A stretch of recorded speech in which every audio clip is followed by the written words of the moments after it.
किए गए अगेंस्ट साद रिजवी वो इलीगल है, क्योंकि जब एमपीओ के तहत डिटेन किया गया 3 महीने की डिटेंशन को रिव्यू बोर्ड ने गैर कानूनी डिक्लेयर किया था। फिर जब एंटी टेररिज्म एक्ट के तहत डिटेन किया तो आज ऑनरेबल कोर्ट ने उस डिटेंशन को भी इलीगल और अनकॉन्स्टिट्यूशनल डिक्लेयर फरमा दिया है।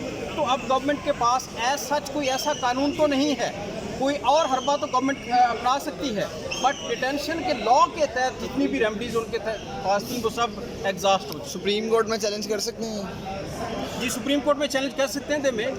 तो अगर सुप्रीम कोर्ट में अभी चैलेंज करते हैं और उस वक्त तक डिटेंशन की डेट खत्म हो जाती है, ये ऐसा नहीं हो सकता, इसमें इंजंक्टिव ऑर्डर पास नहीं होता।